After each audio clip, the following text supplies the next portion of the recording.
Lately, I have been reading a lot more. I thought that I would share some book recommendations, the book that I'm currently reading. I've only read 4 books 2021 so far, and my goal is to read 24, so good thing I'm really in the mood for reading, so maybe I can finish my goal, but it's not looking too hot. I do not have like the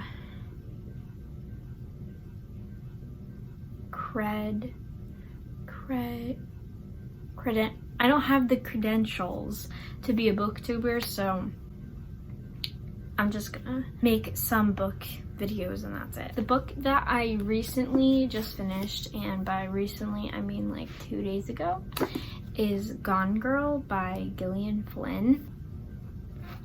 I think I rated this like a 5 out of 5 because it is so good. So it's basically about this couple, and the wife is missing, and they're basically trying to figure out what happened and if she's dead or not and all that. It's basically just like a thriller mystery, and I love thriller mysteries. I think that's like my favorite genre. But this book is so good. There's so many twists and turns and just unexpectedness that I love about it. And I also love the different perspectives, because you get the perspective of the present, like what's happening currently, and then you also get the perspective of like flashbacks and stuff that explain how their relationship was and why everything makes sense. So yeah, it's really good. I recommend it. I just watched the movie yesterday. I thought the movie was actually good. I heard that like a lot of people didn't like it, but I thought the movie was good. Definitely not as good as the book. It never is. Another book is Call Me By Your Name by Luca Guadagnino. Now, and I freaking realized that I said the filmmaker's name instead of the author, and the author is Andrea Seaman, not Luca something, so my bad. This book is about a boy who visits Italy, and one of their guests, like one of the guests that are in the house also, he basically falls in love with him and really likes him. I love this book because I love how it was written. I love the descriptions of the book, and I also love like Italy, like stories about Italy and stuff. I find Italy very fascinating because I'm Italian, and like it's a long story, but we love Italy around here. Yeah, and I like it because the one that plays Timothy Chalamet, I'm sorry, I don't remember their names at all. The one that he like falls in love with is Oliver, and you can tell that like he really likes Oliver, really likes him, but Oliver doesn't really show that he likes him. Like they have like, it's mostly like a friends of benefits type of thing, but also like Oliver definitely does like this one. I don't remember his name. This is so bad. I have not watched the movie yet. I really do want to watch the movie though. All right, so the next one is The Woman in the Window by A.J. Flynn. I love this book. This book got me into reading because I've always had a book to read. Like I've never not like had a book to read like that I wasn't like currently reading, but I recently like stopped being into reading like all of like high school. I think like middle school I read a lot, and then high school just like I stopped reading, and then quarantine happened, and literally like right before quarantine, I think like a week before everything was going on, I bought this book from Target and I started reading it, and I fell in love with reading again, and I bought a whole bunch of books, and now I love reading. This book just really got me out of my reading slump and really got me into like thriller mystery books. So basically it's about this girl who has agoraphobia, think that's what it is, where you're like scared of the outside world. The reason that being is because she was in an accident with her family. She lives alone, but she just basically likes to obviously look outside, because what else is she gonna do? Oh no, wait, no, she doesn't live alone. She does have a roommate. She looks outside and new people moved in, and she witnesses a murder. And she basically obviously calls the cops and was like, I just witnessed a murder.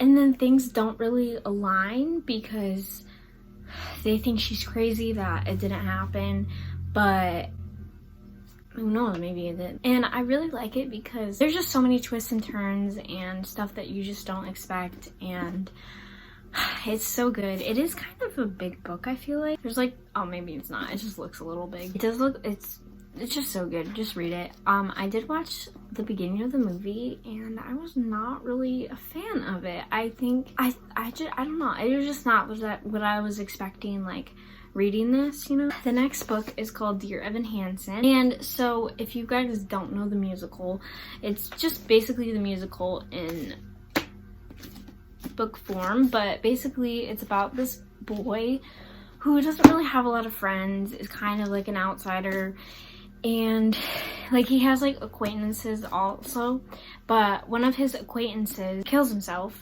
and the acquaintances, his name's, it's Connor and, oh, Connor. Okay, so Connor kills himself, and Connor's parents find this letter that says Dear Evan Hansen, and it's basically like Evan Hansen would write letters to himself to make him feel better, because that's what his therapist told him to do. So he'd say, Dear Evan Hansen, today's a beautiful day, and here's why. So he would like write letters to himself, and his acquaintance found it, and obviously they kept it. So his parents think that they were friends, like hidden friends, and so basically Evan tries to act like he was friends, and he has to like make up stuff and to get on the good side of the parents and the family. So the next book is Beloved by Toni Morrison, and I don't recommend this book. I do not like it. Maybe it's because I had to read it for an AP Lit class, but I've also, I had this book before that class because I watched Noelle Gallagher. She's like a booktuber too, and she recommended this book. But I don't know, I didn't really like it. But it's basically about post-Civil War. She's an ex-slave. Seith is the main character. She's an ex-slave, and she basically is like dealing with is trying to recover from her trauma of being a slave and sacrificing stuff for herself. She killed one of her daughters, and the daughter comes back as like a different person. So it's like a different person. Her name's Beloved, but she's reincarnated as the daughter that she killed. So she's basically dealing with that trauma, and I don't know. I didn't really like the plot. I didn't like the idea. Sounds good, you know, like that is a good story, but I just don't like I feel like there's other stuff that just happened that really did not have to do with the main conflict, you know. And I don't know, I don't really like how it was written, to be honest. Maybe it's because I'm not really into historical fiction. I think I rated it like a 2 out of 5. I don't recommend this book, but if you are into historical fiction, then yeah, read it. Next one is Pet Sematary by Stephen King. Watched the movie during quarantine, and I really liked the movie. It kept me up at night. And then I read the book, and the book is also really good. I love how it was written. Again, seeing the movie first and reading the book, I do think that the book was better than the movie, obviously. I think I rated it like a 3 out of 5. I'm not sure, but yeah, I definitely recommend this book. Again, this is more horror than thriller, but I like horror too. So I read this book a really long time ago, and I think it is definitely a classic book. I think. I don't know. I have not watched the movie for it. I've just realized a lot of these books have movies with them. Okay, basically it's about this girl who got kidnapped, right? And she has a kid while like being kidnapped, and it's basically from that kid's perspective. It took me so long to read it because look how big it is, and then look at how small the words are. It's definitely a big book, but I do really like it. It took me so long again to read it because also the chapters are very long too, but again, it's been a while since I've read it. I think I read it like freshman year of high school. I definitely do recommend this book. It is very good. It's Room by Emma Donoghue. All of these books, I'm just now realizing all of these books like have movies or are about to have movies.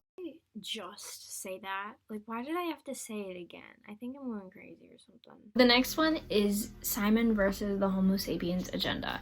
This book is, the movie is based on this book. It's called Love, Simon. So basically it's about this boy who has not come out yet as gay but knows that he's gay. He has like a pen pal like that he emails who is also gay and has not come out either, and so basically he's just like talking to him, trying to figure out who it is, if he knows anyone, or if he like goes to the same school or anything like that. And he emails him on a school computer and he forgets to log out, so one of like his acquaintances finds out that he's gay and has a pen pal, and yeah, so freaking part of the book. But basically the guy who finds Simon's email tries to use that as blackmail to get with one of Simon's friends. So Simon has to like try to hype up this guy to one of Simon's friends to get her to date him, and if he doesn't do that, he will release the emails and the pen pal will be outed, and also Simon will be outed. So yeah, that's like the main part of the book, and I totally just left that out. I love it. It's so good. This took me like 2 days to read because it was just so like cute.